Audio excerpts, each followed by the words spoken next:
तो मैं games usually खेलता नहीं हूँ. Not to say that I don't enjoy games, I do, but I enjoy seeing other people play games more than playing myself. So a few months back मैं एक YouTuber देख रहा था, Beast Workshop, he is a gamer and he played this game. Its name is Parasocial. तो basically वो जो game थी वो तो एक्चुअली में उसकी स्टोरी लाइन थी अपनी आप की है कि कुछ कैरेक्टर्स इन्वॉल्व थे. Particular we were playing as a streamer and end में पता चलता है हमें कि कैसे पैरासोशल रिलेशनशिप जो है it results in almost in the occurrence of a crime. So let's not talk about that game, but एक टर्म इमर्ज होती है जिसका नाम है पैरासोशल. इसका मतलब क्या है? तो पैरासोशल एक्चुअली में एक टर्म है जो कि 1950s में, आई थिंक 1952 या 1957 में इमर्ज हुई थी, टू टॉक अबाउट एक सेंस ऑफ कनेक्शन या बॉन्ड जो हम शेयर करते हैं with media personage. Celebrities directly नहीं कहूँगा, बिकॉज वो हम एक पर्सोना के साथ वो कनेक्शन शेयर करते हैं जो कि क्यूरेटेड होता है थ्रू मीडिया या whatever channel that we are viewing them through. So उस टाइम पर जब रेडियो टेलीविजन में कुछ पर्सोनास हमें डिस्प्ले किया जाता है, be it cartoon characters, sitcoms के अंदर कैरेक्टर्स हो गए या फिल्म कैरेक्टर्स हो गए, फिक्शन भी हो सकते हैं, रियल लाइफ कैरेक्टर्स भी हो सकते हैं, लेट मी रिमाइंड यू. सो ये जो था टर्म का मतलब कि हम एक सेंस ऑफ कनेक्शन फील करते हैं टुवर्ड्स देम, ऑलमोस्ट एक sense of connection, right. We can trace this term from the 1950s even to this year which is 2026 and undoubtedly ये चलता ही रहेगा आगे भी. पैरासोशल रिलेशनशिप्स खत्म नहीं होने वाले, आई डोंट थिंक सो. सबसे प्राइम एग्जांपल जो आज के टाइम पे मुझे पैरासोशल रिलेशनशिप्स के बारे में अगर आप सोचेंगे, अगर आपको देखने को मिलेंगे एटलीस्ट ऑन यूट्यूब, वो है vlogging, the very concept of vlogging, right. तो सौरभ जोशी हो गया, ये तुम्हारा ट्रिगर्ड इंसान की पूरी फैमिली हो गई, all other sort of vloggers, right. I don't really know because I haven't really watched these guys lot. Back when I was in 7th standard I remember मुझे स्केचिंग का काफ़ी ज़्यादा शौक था. And I was very keen towards learning how to do pencil sketches. So I used to watch these tutorials by Saurabh Joshi. Many other people as well. I realized कि Saurabh Joshi ने एक switch मार दिया from sketching towards vlogging, in which he was documenting his entire life from morning to evening to night in some cases, right? He was showing each and every person in his family. He was showing each and every occurrence which was notable throughout the day. जो भी चीज़ें वो दिखाता था, लोगों को एक sense of connection feel होता है, ऑलमोस्ट लाइक कि आपके अपने किसी रिलेटिव को या अपने किसी फैमिली मेम्बर को देख रहे हो. एटलीस्ट ऐसा सेंस ऑफ कनेक्शन लोग क्लेम करते हैं.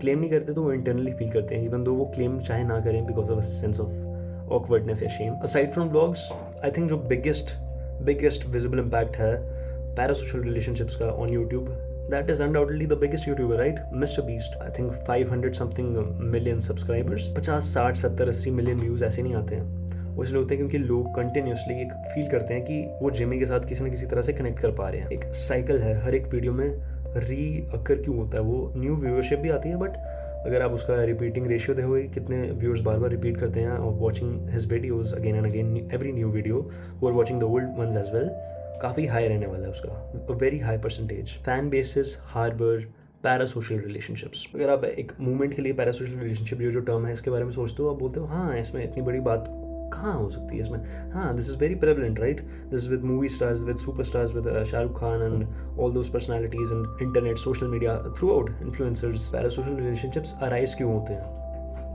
हमें क्यों लगता है कि वो हमारा परिवार, हम उनके परिवार का हिस्सा है, एक सेंस ऑफ कनेक्शन क्यों फील होता है वियर्डली, बिकॉज उन्होंने तो ना हमें पैसे दिए, ना उन्होंने हमें कुछ सेंस ऑफ सिक्योरिटी फील करवाई. बहुत बड़ा एलिमेंट जो है जिसमें जो काम करता है, that is self disclosure, vulnerability.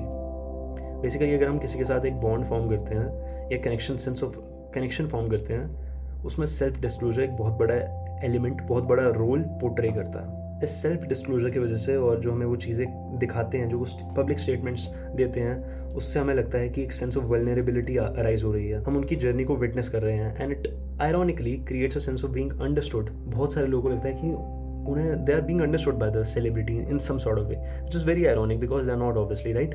No one is understanding them.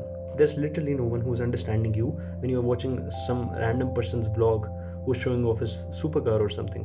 I'm not saying that I'm jealous of it, not to mention कि उनको टारगेट नहीं बनना चाहिए किसी भी तरह के हेट्रेड या नेगेटिविटी का, बट आपको अपने आप को एक बारी के लिए देखना चाहिए objectively, stepping outside your own self and seeing, like try to imagine this, right, कि आप बैठे हो और आप ब्लॉग देख रहे हो, कोशिश करो कि आप इमेजिन कर सको कि अपने आप को देख रहे हो व्लॉग देखते हुए, या तुम फील करो कि मैं क्या कर रहा हूँ अपने टाइम के साथ में. इन पैरासोशल रिलेशनशिप्स के यूजुअली नॉर्मल केसेस में पैरासोशल रिलेशनशिप्स तो बहुत ज़्यादा प्रेवलेंट है और इन्हें प्रिवेंट करना 100% ऑफ द टाइम्स ऑलमोस्ट बहुत ज़्यादा हार्ड हो चुका है आज के टाइम पे, right? Parasocial relationships usually capable होते हैं, they can give rise to lots of consequences. पहला चीज़ जिसके बारे में बात करना चाहूँगा वो है इग्नोरिंग योर ओन आइडेंटिटी या सेल्फ। जब आप इतना ज़्यादा एस्केपिज्म का रूट चूज़ कर लेते हो कि आप किसी इंसान को दिन प्रतिदिन देखे जा रहे हैं, देखना चाहते हैं कि उनकी ज़िंदगी में आज क्या हुआ है, you are not gaining anything intellectually और फिलोसॉफिकली, या तो आपको कुछ गेन नहीं हो रहा है, आपको you are not making money off it. आपको लग रहा है कि आप एंटरटेन हो रहे हो, बट एक्चुअल में आप एक कनेक्शन फॉर्म कर रहे हो, जो कि which is very hard to avoid at sometimes. Another consequence which I would say happens a lot with so-called stans, जो कि negative fans होते हैं, toxic fans होते हैं, that is encouraging harmful behavior या normalizing harmful behaviors जो कि उनके idols, role models, celebrities portray करते हैं, जो वो practice करते हैं। तो बहुत सारे लोग उसे अप्रोप्रिएट करना शुरू हो जाते हैं, जो कि चीज़ें एक्चुअल में अनएक्सेप्टेबल होनी चाहिए। अब इस सब के बीच में एक प्लॉट ट्विस्ट अराइज होता है। What is that plot twist? वो प्लॉट ट्विस्ट ये है कि एक्चुअल में जो आप इमेज जिसे पूज रहे हो, जैसे दिन भर दिन देख रहे हो और बोल रहे हो हाँ ये तो मेरे भैया हैं, I feel a sense of connection with him and I like watching this his videos, it gives me a sense of warmth, it is a good thing that you are feeling good. To give you a sense of reality, it's very likely कि जो आप image देख रहे हो portray होती हुए वो reality के साथ लाइन ना होती। आप जो देख रहे हैं इट्स वेरी लाइकली कि वो एक मीडिया क्यूरेटेड इमेज है।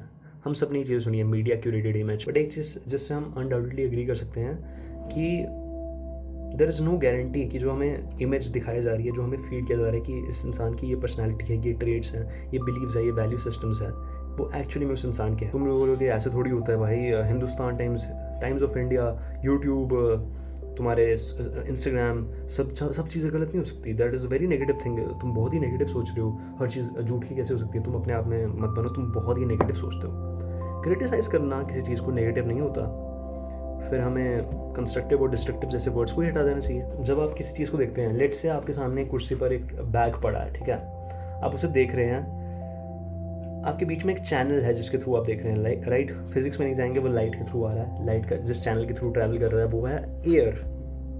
तो विजुअल डेटा जो है उस बैग का वो आपकी आंखों में जा रहा है और आपकी आंखें रिसेप्टर्स की तरह, सेंसर्स की तरह उसे रिसीव कर रही हैं। बीच में चैनल है जो कि आपको दिखा रहा है, जो कि डेटा ट्रांसमिट कर रहा है। वैसे ही न्यूज़ चैनल्स होते हैं जो कि डेटा ट्रांसमिट करते हैं। एयर जो है बहुत ही ट्रांसपेरेंट, हम उसे कहते हैं, चैनल है, काफ़ी एक्यूरेट विजुअल डेटा हमें देता है जैसे उसे देना चाहिए, काफ़ी प्रिडिक्टेबल विजुअल डेटा देता है। यानी कि अगर मैं उसके पास जाऊँगा वो अचानक से चेंज नहीं होने वाला, डिस्टॉर्ट नहीं होने वाला, अनलेस तुम इल्यूजन्स की बात करो। चैनल्स मीडिया में एग्जिस्ट करते हैं। यूट्यूब एक चैनल है जिसके थ्रू नॉलेज तुम्हारे पास आती है।